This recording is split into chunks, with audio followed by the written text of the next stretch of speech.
Do you want to learn more about how this machine, called human body, works? Time for some self-knowledge. I'm not a doctor by training, nor would I want to take the place of a specialist. I'm just a person interested in understanding my own body and mind. Along the way, I've discovered information that can be useful to anyone, which I now put together and want to present in a language that's accessible to all. I started to realize the importance of knowing and understanding how the body and mind work when I read When the Body Says No, the book written by Gabor Maté. That's when I said there is still hope for us to live a long and healthy life, and I want to spread the word. Before moving forward and tell you about this extraordinary book, let me tell you a few words about Dr. Gabor Maté. Dr. Gabor Maté is a well-known Canadian physician, speaker, and author known for his work in the fields of mental health, trauma, addiction, stress, and the mind-body connection. He has a background in family medicine, but he has worked extensively as a physician, where he treated patients dealing with addiction and mental health issues, as well as a medical coordinator of the palliative care unit in Vancouver. Dr. Maté is a prolific author and has written several influential books. One of his most well-known works is When the Body Says No, The Cost of Hidden Stress, in which he explores the links between emotional stress, suppressed emotions, and physical health. Now let's dive in. In the opening chapter of When the Body Says No, Dr. Gabor Maté introduces the concept of the Bermuda Triangle as a metaphor for the relationship between emotional stress, suppressed emotions, and the development of various diseases. First key topic is the mind-body connection. Dr. Maté asserts that there is a profound connection between the mind and the body, with emotional experiences and stress having a significant impact on physical health. The chapter presents several real-life case studies of individuals who have experienced severe health issues, including cancer, autoimmune diseases, and neurological disorders. These cases serve as examples of how suppressed emotions and unresolved psychological issues can manifest as physical ailments. Dr. Maté discusses the tendency of many individuals to suppress their emotions, especially negative ones such as anger, sadness, and fear. He suggests that societal and cultural norms often discourage the expression of these emotions, leading to their internalization. Stress and disease. The chapter highlights the role of chronic stress in weakening the immune system and making the body more susceptible to illness. Dr. Maté explains how the body's physiological responses to stress, such as the release of stress hormones, can have detrimental effects on health when consistently activated. The title of the book, The Cost of Hidden Stress, reflects the idea that the body may develop physical symptoms and diseases as a way of communicating the effects of hidden or suppressed stress. These physical manifestations serve as the body's attempt to cope with emotional burdens. One interesting idea from this first chapter is that the sooner doctors specialize, the more they come to know a part of the body and less the human being in which that organ resides. Nowadays, doctors are more focused on treating the cause, but they forget to look at the root cause. I hope this will get to as many doctors as possible, because it is crucial to always keep in mind that the immune system is not separate from daily experiences. The suppression of feelings, not showing emotions, vulnerability, not asking questions, not being able to say no, placing the needs of others before your own, these are the triggers for the costs we are paying in terms of health. In the next chapter, Dr. Maté explores the concept of attachment and how the quality of a child's early relationships, especially with parents or primary caregivers, can have a profound and lasting impact on their emotional and physical health. The impact of caregivers. Dr. Maté suggests that caregivers' own stress levels and emotional states can affect the emotional development of children. He explains how a parent's unresolved trauma or stress can be transmitted to their child, further influencing their health and well-being.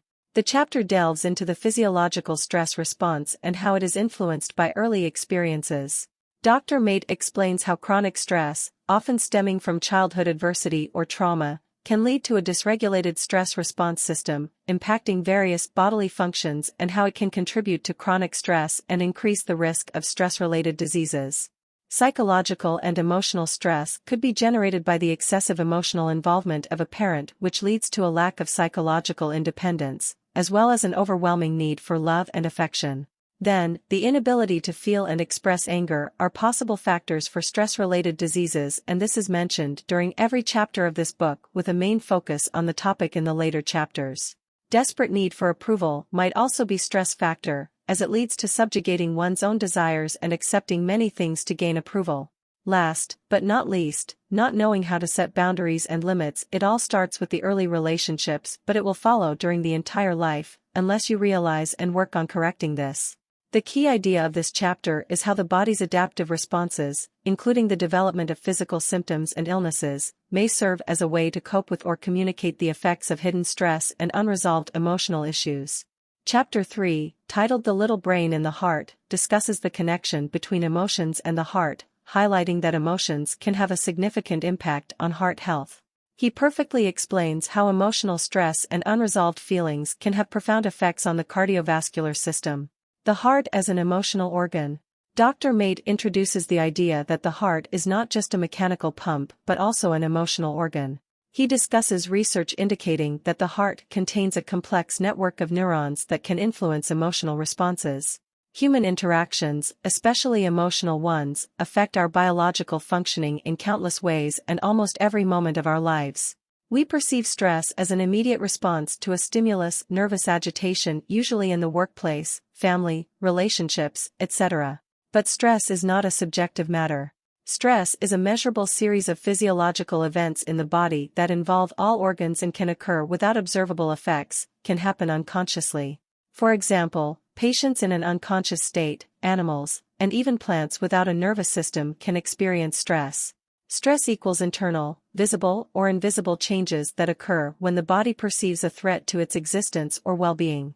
The experience of stress has three components. * The triggering event, physical or emotional, perceived as a threat, also known as the stressor, the stimulus. * The processing system that interprets the meaning, and in the case of humans, it's the nervous system, meaning the brain. The stress response, physiological adjustments and behaviors that occur in reaction, which are unique and person-dependent, history-dependent. The most common factors which lead to stress are uncertainty, loss of control, lack of information. The biology of stress affects three types of organs: the hormonal system, adrenal glands, the immune system, spleen, thymus, lymph glands, and the digestive system, intestinal lining. Psychologist Ross Buck identifies three levels of emotional responses: emotion I, emotion II, and emotion III, classified based on their level of awareness. Emotion 3 is subjective emotion, how we feel it inside, and there is awareness of the emotion. Emotion 2 is how others perceive us based on our emotional displays, with or without awareness. Emotion 2 expressions greatly affect those around us, whether we intend it or not. Here I thought intersection how essential it is to allow children to express themselves through emotion 2 to avoid inhibiting their emotions in the future. Emotion I encompasses physiological changes triggered by emotional stimuli, nervous system discharge, hormonal production, and immune changes, fight or flight reaction to threat. These responses are not under conscious control and cannot be perceived from the outside. Self-regulation is essential.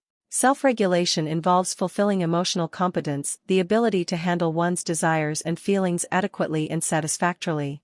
Emotional competence includes understanding emotions, the ability to feel emotions so that we are aware when dealing with stress. Expressing feelings effectively, asserting needs, and maintaining emotional boundaries. The ability to distinguish between relevant psychic reactions for the current situation versus residues from the past, if what we desire is in line with current needs and not with unconscious needs from the past. It is interesting that if the boundaries between the past and the present are blurred, not clearly defined, we perceive a threat where there isn't one. Awareness of genuine needs that require satisfaction instead of repression just to gain the approval of others. Chapter 4 explores the relationship between stress and the prevalence of headaches and migraines. Dr. Maté delves into the impact of childhood experiences, emotional suppression, and personality traits on the development of chronic headaches and migraines. Dr. Maté discusses how emotional stress, particularly unresolved emotions and repressed anger, can contribute to the onset and persistence of chronic headaches and migraines. He argues that the body often uses pain, such as headaches, as a way to communicate and express hidden emotional turmoil. The chapter examines certain personality traits, including perfectionism, high achievement, and the desire to please others, and how they can make individuals more susceptible to stress-related headaches. There is a class of cells in the nervous system that have a protective role in the brain, part of the immune system, microglial cells. When they are overstimulated, they become destructive. The lack of emotional language, the inability to communicate your emotions, the inability to have a personality could lead to even worse diseases like sclerosis (ALS). The causes trace back to childhood: fear of abandonment, the inability to establish relationships with the maternal figure. ALS has a common denominator: they are extraordinarily nice, don't ask for help, are reluctant to admit they need help, deny physical or emotional pain, and have an obsessive sense of duty towards others. Remember, the repression of emotions has a hidden cost. Chapter 5 delves into the childhood experiences and family dynamics that can contribute to the development of chronic stress and its impact on health. Emotional stress is a major cause of breast malignancy. How? Through the effect of hormones. Hormones are the ones that either inhibit or promote malignancy. Some hormones encourage tumor growth, such as estrogen, while others enhance brain development by reducing the immune system's ability to destroy malignant cells. Hormone production and the hormonal system are linked to cerebral centers where emotions are received and interpreted. The hormonal system and cerebral centers, in turn, are linked to the immune and nervous systems. We can't talk about 4 separate systems because they function as one, considering the connections between them. Emotions directly influence the immune system. It is scientifically proven that natural killer cells, NK, an important class of immune cells, are directly affected by the way emotions are expressed, or not, example, anger, and social connections. People with a more active social life and a higher capacity to express their emotions have a significantly lower rate of cancer cell proliferation compared to their counterparts. Also, the inability to form bonds in childhood with maternal figures, as well as excessive altruism, is among the most common traits found in individuals suffering from breast cancer. Researchers can estimate which individuals are predisposed to breast cancer based on a questionnaire, and their success rate in these estimations is approximately 75%. Heredity plays a minor or non-existent role in the development of breast cancer, but still childhood and connections with your roots have an important impact.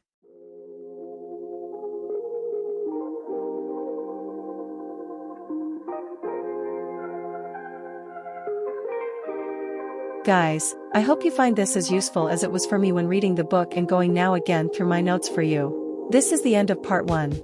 We are now working in putting together the next part for you, in which we will dive deeper into the book's chapters. Thanks for watching, and if you liked to listen to this, please subscribe to my channel. There is much more exciting content to come. Have a wonderful rest of the week.